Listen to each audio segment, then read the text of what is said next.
Well, he has certainly never failed us as a performer. Ladies and gentlemen, please put your hands together for the one and the only Manoj Bajpayee. Welcome, Manoj. और जोरदार तालियां दिबांग जी के लिए भी हो जाए, who will be leading this conversation.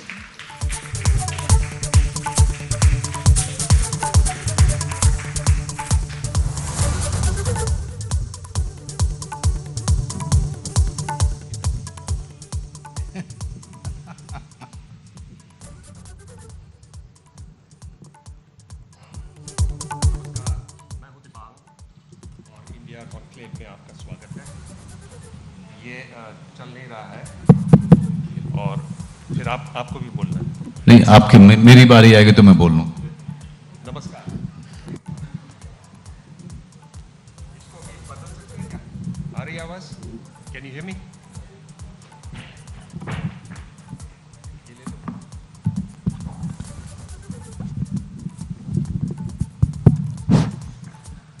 नमस्कार, मैं हूं दिबांग और इंडिया कॉन्क्लेव में आपका स्वागत है। मैं थोड़ी मुश्किल में हूं आज, कभी होता नहीं हूं ऐसी मुश्किल में। और मुश्किल ये है कि ये जो बैठे हुए हैं सज्जन, इनको मैं बहुत दिनों से और बहुत अच्छी तरह जानता हूं और ये समझना मुश्किल है कि मैं कहां से शुरुआत करूं।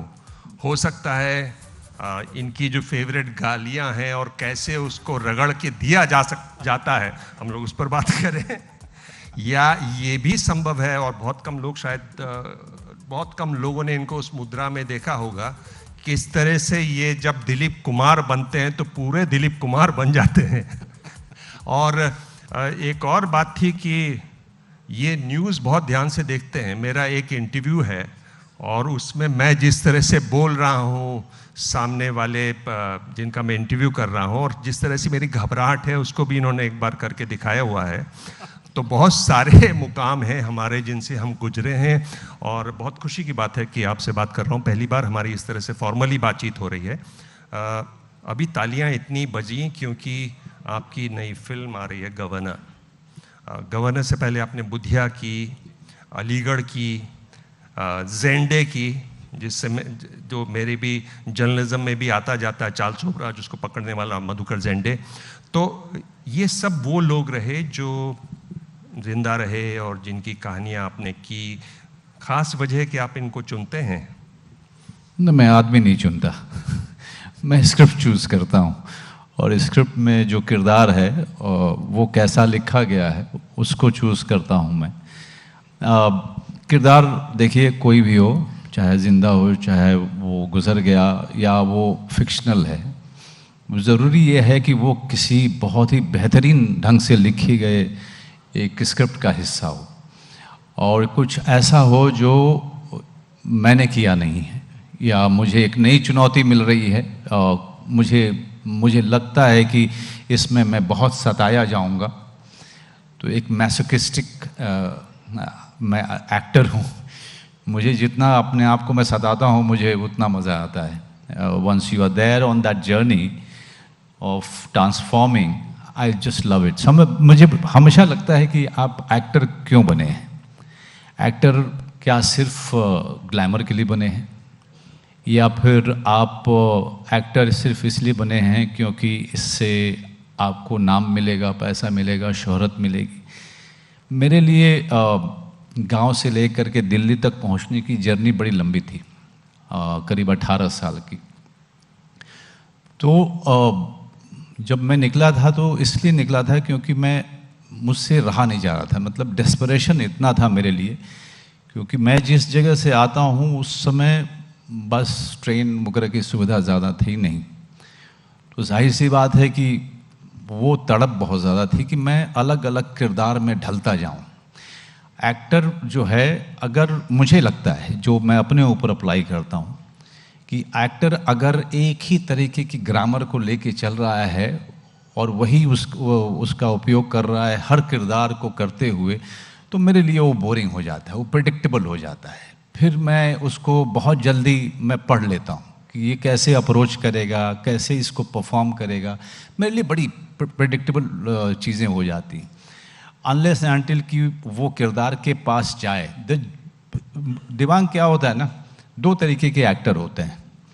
एक जो किरदार को अपने पास बुलाता है और दूसरा जो है जो किरदार के पास जाता है। मैं किरदार के पास जाने में यकीन रखता हूँ, और वो जो यात्रा है वो बड़ी डार्क होती है। Initially I am very hesitant to travel into the character. Once I am into it, मतलब जिसको कहते हैं कि जब आप कुएं, अंधेरे कुएं में रहने के जैसा है। When you are playing a character, when you are approaching the character, you are going to him,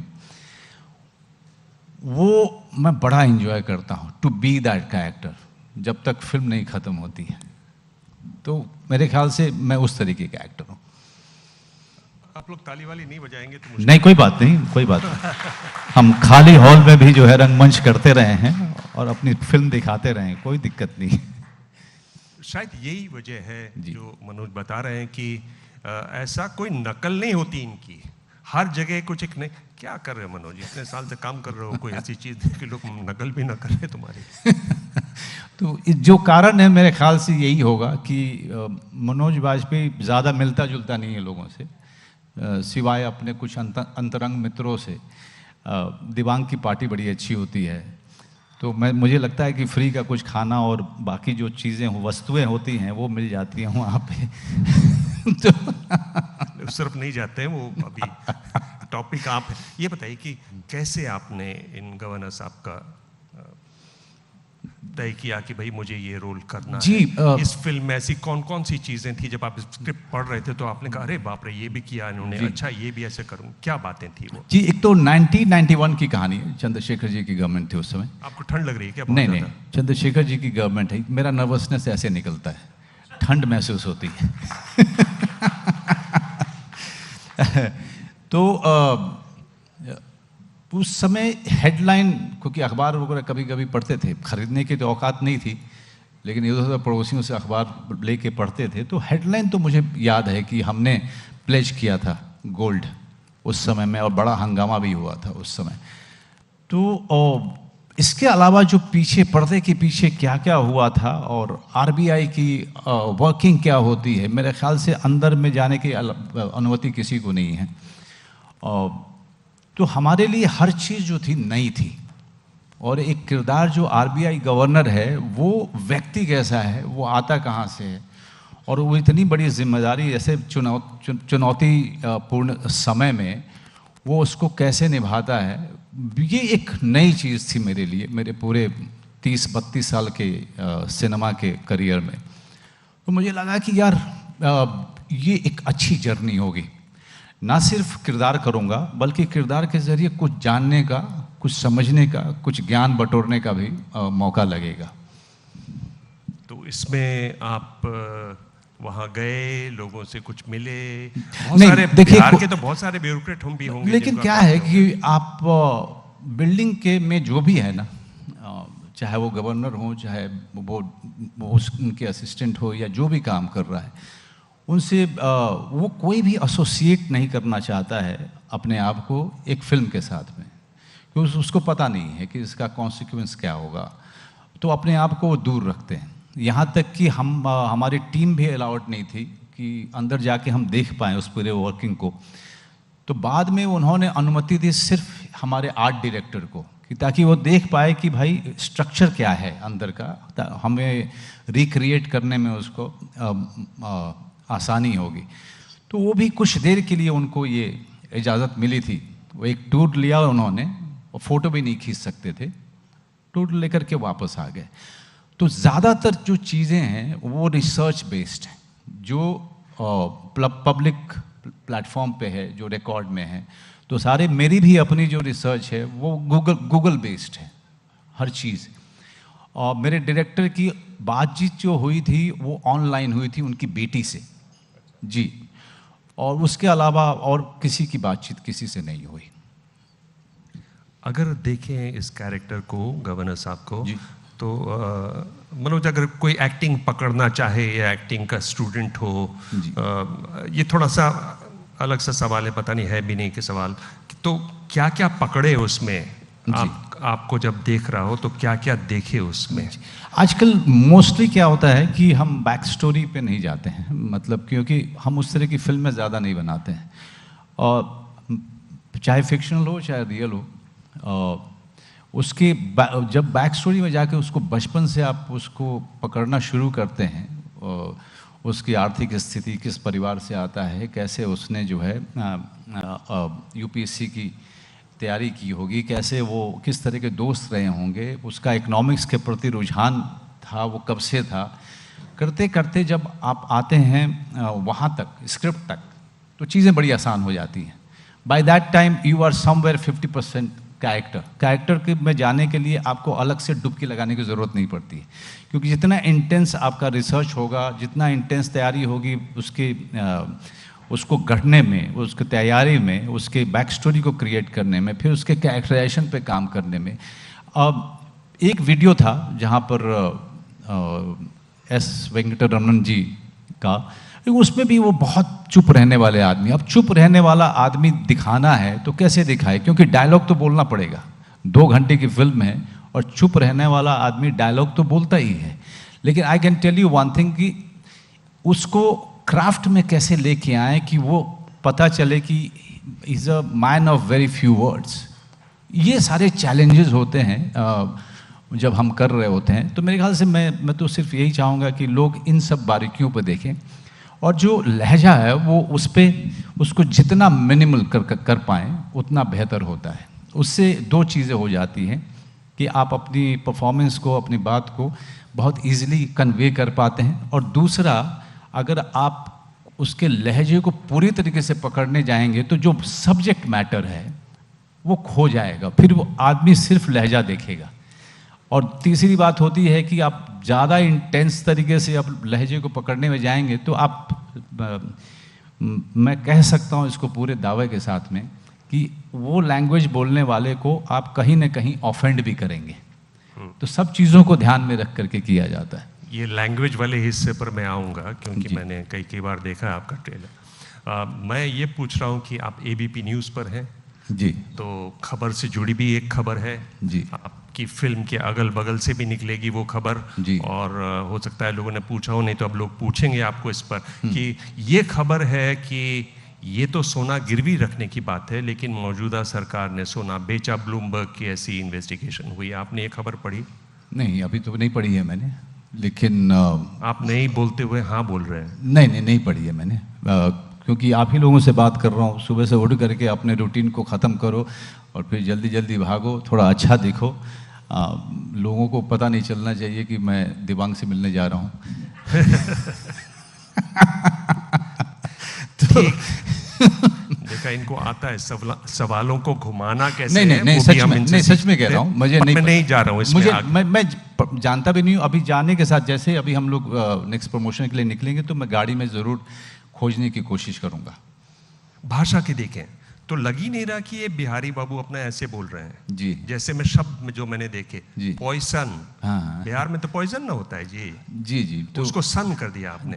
फिर वो धन, आप अगर ध्यान से सुने तो वो दन हो गया है जी, है ना जी। और दूसरा जी, तो ये एक छोटी मोटी हरकतें करते हैं just to let you know where the character is from, और कितना वो बोलेगा, हिंदी कितना वो साफ बोलेगा और कितनी साफ हिंदी नहीं है उसकी, और इंग्लिश क्या वो एकदम फराटे से बोलेगा कि नहीं बोलेगा। बहुत सारे जो लोग इंग्लिश बोलते हैं बहुत पढ़े लिखे हैं, लेकिन वो कहीं ना कहीं अपने रीजन को लेके साथ चलते हैं, इंग्लिश में भी। लेकिन बहुत सारे जो तमिलियंस हैं वो बहुत अच्छी अंग्रेज़ी, बिल्कुल साफ अंग्रेज़ी बोलते हैं, उसमें आपको बिल्कुल नहीं पता चलेगा कि वो तमिलनाडु के हैं या फिर वो कर्नाटका के हैं। तो इस तरह की तैयारियां की हैं। I just hope that everybody likes it. एक चीज़ ये है कि फिल्म में, इसमें आपने ट्रेलर में सुना भी होगा और डायलॉग है इनका कि बेचना और बचाना में एक ही मात्रा का फर्क है, 2 मात्रा का फर्क है। नहीं, आप जो है उसको बहुत लिटरली ले रहे हैं।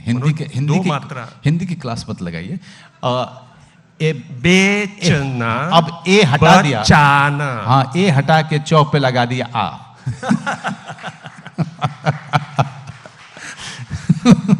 ये शुभेंदु से पूछना पड़ेगा, ये बंगालियों को थोड़ा, खैर आगे नहीं जाता हूँ मैं इसमें। पर ऐसा कोई डायलॉग है जो आपको लगता है कि हर फिल्म में कुछ कुछ डायलॉग्स होते हैं वो बहुत चलते हैं और बहुत, आप कहीं भी जाएंगे तो लोग बोलेंगे भैया वो वाला सुना देना। कुछ है इसमें फिल्म में ऐसे जो वो है ना इसमें, जो आप भी जब आप मेरे पास आए थे तो उसको आप दोहरा रहे थे कि कुर्सी में दिमक लगेगा तो कुर्सी नया आ जाएगा, देश दूसरा कहाँ से लाएगा सर। तो I think this line is going to be very very prominent. ऐसा कौन सा हिस्सा था इस फिल्म में जो बहुत आपको लगा कि ये थोड़ा सा मुश्किल है और आपने फिर उसको किया और एक संतोष आया कि हाँ जी देखिए, अगर सिनेमा की भाषा में मैं बोलूं कि ये कहानी जो है ना एक इकोनॉमिक्स की है, जो आरबीआई गवर्नर है, तो लोगों को लगेगा कि मैथमेटिक्स और इकोनॉमिक्स की बातें हो रही हैं, क्या फिल्म बनेगी। लेकिन शुरुआती दौर में just to establish the character बड़े बड़े लाइन थे, जीडीपी और फिस्कल डेफिसिट और ये सब चीज़ों को पहले तो उनको समझिए, फिर इतना पढ़ी तो इतनी बार उसको पढ़िए, इतनी बार समझिए ताकि वो पहले आपको समझ में आए। और हम लोग एक्टर लोग हैं, है ना, तो हमको उसको समझ के डिटेल में उसके बारे में जान करके, लोगों से पूछ के, लोगों से थोड़ी बहुत छोटी सी क्लास ले करके और उसका रट्टा मार के, कई बार रट्टा मार के, जब मैं बोलूं तो ऐसा ना लगे कि ये कोई एक्टर बोल रहा है, बल्कि ऐसा लगे कि कोई सच में कोई इकोनॉमिस्ट बोल रहा है। बट उसको पूरे तरीके से लोगों को समझाना, परफॉर्म करना और उसको एक्साइटिंग बनाना सबसे डिफिकल्ट था, सबसे ज़्यादा। शुरू में तो करना ही पड़ेगा ताकि लोगों को पता तो चले कि भाई आर्थिक तंगी के दौर से ये सरकार जा रही है और उसमें ये आरबीआई गवर्नर अपने कुलीग्स को कुछ चीज़ें एक्सप्लेन कर रहा है। वो जो शुरू का हिस्सा था वो बहुत डिफिकल्ट था। मैं भी वही समझ रहा था कि वो सब जो टेक्निकल बातें हैं वो दर्शकों को लेकिन अब फिल्म से आगे बढ़े जी, तो एक तरीके से ओटीटी जो आया है जी, उसके एक तरीके से आप बादशाह टाइप हो गए।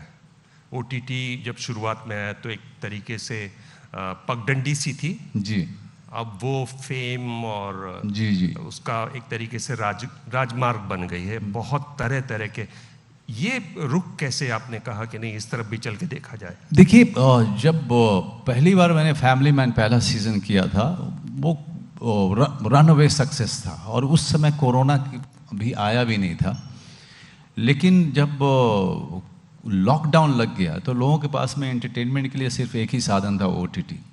वहाँ पर जाकर के लोगों ने वो फर्स्ट सीज़न को देखा और उसी समय सेकंड सीज़न आया, जो कि ऐसा बड़ा सक्सेस किसी ने आज तक नहीं देखा है, जितना बड़ा सक्सेस था वो।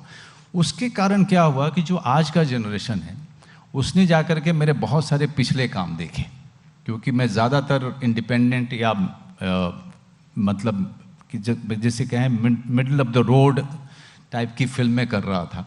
उसमें कभी ऑडियंस मिलते थे, कभी नहीं मिलते थे। मैं लगातार उस तरह के काम कर रहा था जिसमें मेरा यकीन था। लेकिन ओटीटी एक ऐसा माध्यम था जहाँ पर लोग अकेले बैठ करके किसी फिल्म को ज़्यादा एंजॉय कर सकते थे, खास करके मेरी फिल्मों को।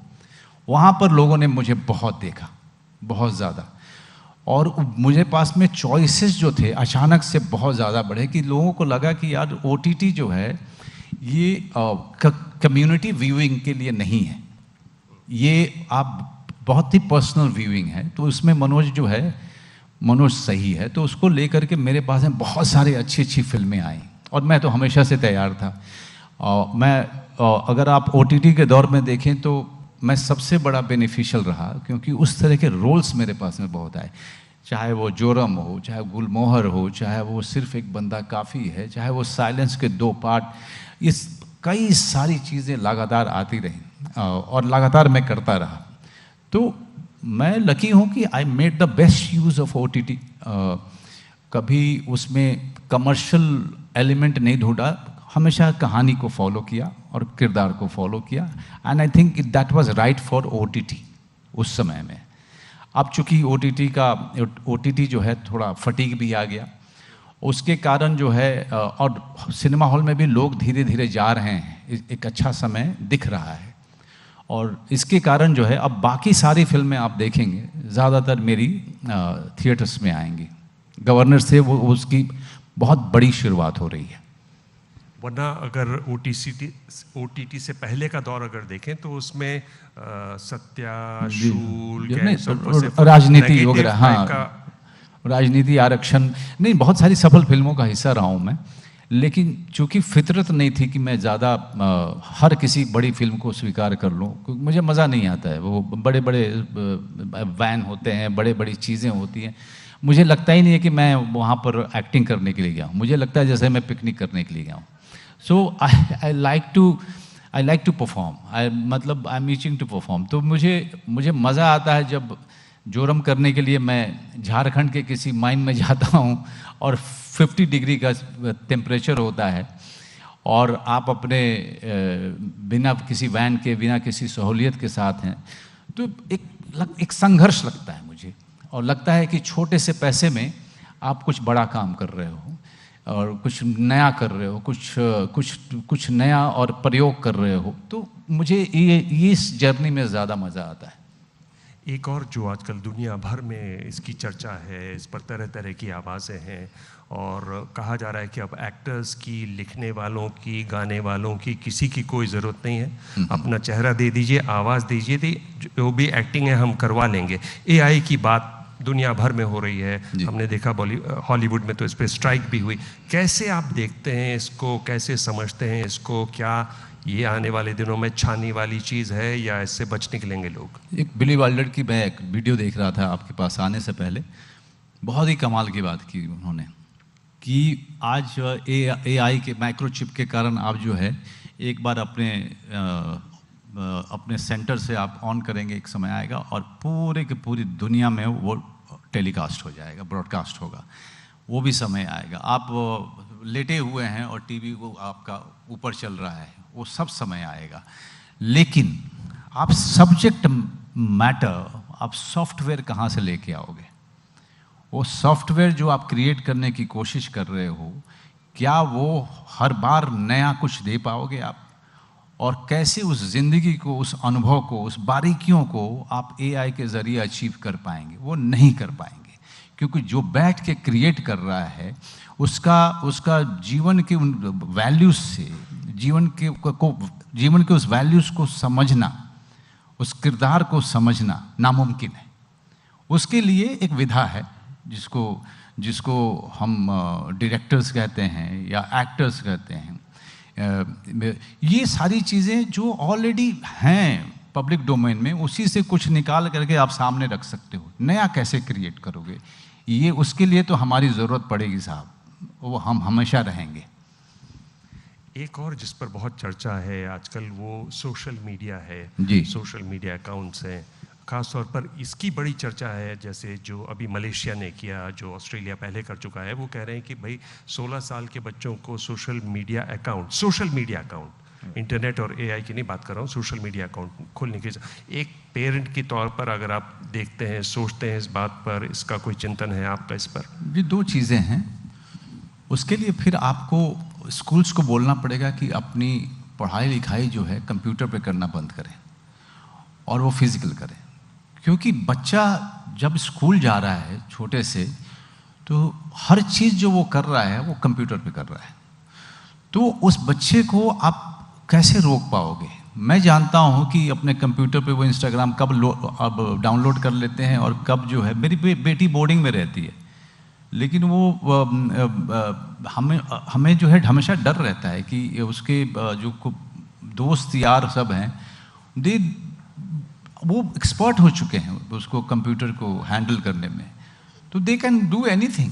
तो उनकी इतनी इंटेंस मॉनिटरिंग कौन करेगा? ये भी एक बात है। That is one. Personally if you ask me, I am all for it कि बच्चे जब बड़े हो रहे हैं तो उनका ब्रेन सबसे ज़्यादा जो है वल्नरेबल होता है, वो डेवलप भी नहीं हुआ होता है। उनको उस ब्रेन को आप इतना ज़्यादा असॉल्ट हो रहा होता है इतनी सारी चीज़ों से, वो एक डेंजरस साइन है। इसीलिए हमेशा जो है मॉनिटरिंग की बात हम हमेशा करते हैं। हम अडल्ट्स के लिए आजकल शुरू हो गया है कि आप किसी रिजॉर्ट में जाइए, वो डिजिटल डिटॉक्स करेगा। So if adult needs a digital detox, then a child who is not even reached 18, how is going to process so much which is there on social media. And I think this is something that the policy makers should really come together and think about it. जब इस सब मुद्दे की बात होती है, आप अपनी बेटी से बात करते होंगे, तो आप अपनी बचपन की तरफ भी झांकते हैं, वहाँ भी जाते हैं, किस तरह की चीज़ें आप याद करते हैं? किस तरह की चीज़ें मतलब? बचपन के बारे में मेरा बचपन तो बहुत ही स्वच्छंद था। मैं किसान का बेटा हूँ, तो हमारे लिए खेलने की ज़मीन जो है वो ज़्यादा थी और उसकी कोई सीमा नहीं थी। हमारे बड़े होने के लिए हमारे चार दीवारी नहीं थी, पूरा का पूरा होराइजन था। तो I always feel blessed that I was born in that area. और जो भी सीखा, जिस तरह की परवरिश हुई, उसने एक बड़ा आयाम जोड़ा मेरी पर्सनालिटी में। और किसी भी जगह जब आप फंसते हो तो you should always go back where you have started from. तो आपको जो है उसका सॉल्यूशन मिल ही जाता है। तो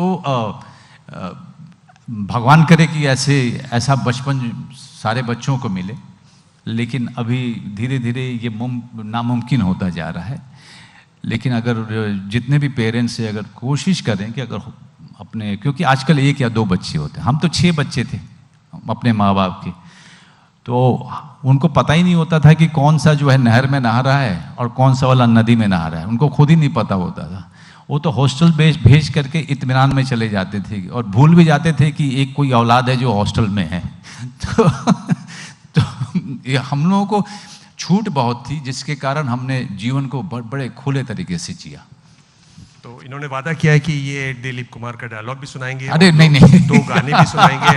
और मैं देख रहा हूँ कि टाइम अप यहाँ लिखा हुआ है, आप घबरा क्यों रहे हैं? You are in safe hands, time up लिखा हुआ भैया। मनोज बाजपेयी, बहुत बहुत धन्यवाद, आपने इतनी अच्छी बात की और पहली बार हमारी बातचीत हुई। बातचीत कर सकते हैं हम, हो जाती है ना? हो जाती है, लेकिन थोड़ा सा घबराए कम करो तुम। पूरे इंटरव्यू में इनके हाथ ऐसे कांप रहे थे। हाथ क्यों कांप रहे थे? ठंड बहुत है ना। जब मैंने कहा ठंड है, मैं अपने घर में भी एसी नहीं चलाता हूँ। अच्छा। हाँ, अपने घर में भी एसी जहाँ रहता हूँ मैं, वहाँ एसी नहीं चलता है। मेरी पत्नी ने कहा कि तुम पैसा सिर्फ बचा रहे हो। मैंने कहा नहीं भाई, मुझे एसी में ठंड बहुत लगती है। मेरे कमरे में भी, जहाँ होटलों में रुकता हूँ, घुसने के साथ ही सबसे पहले मैं हाउसकीपिंग वालों को बोलता हूँ कि भैया स्विच ऑफ कर दो एसी। तो बिना एसी के रहता हूँ, क्योंकि ये लोग फैन वगैरह तो लगाते नहीं हैं, तो बिना एसी के रहता हूँ मैं। गर्दन ज़्यादा तो नहीं हिला रहा था आज? कौन? मैं गर्दन ज़्यादा तो नहीं हिला रहा था उस इंटरव्यू की तरह? अच्छा नहीं, आज नहीं हिला रहे थे, क्योंकि उस दिन जिस व्यक्ति का तुम कर रहे थे वो तुमको समझ ही नहीं आ रहा था कि मैं इस पे स्वीकृति दूं या इस आदमी को टोकूं। Okay, Manoj Vajpayee, thank you so much, बहुत बहुत धन्यवाद। Thank you Devang, thank you. Thank you very much indeed. Manoj ji हमारे साथ बने रहिए स्टेज पर। मैं बुलाना चाहूंगी रजनीश आहूजा जी को और चित्रा त्रिपाठी को to kindly join us on stage and present Manoj Bajpayee with the token of our appreciation.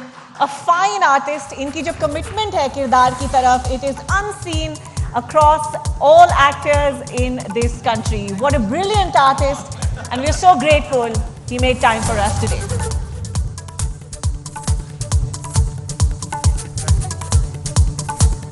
जोरदार तालियां एक बार हो जाएं for one of India's finest actors, Manoj Bajpayee.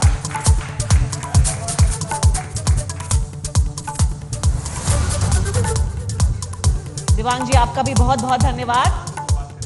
Thank you all very much.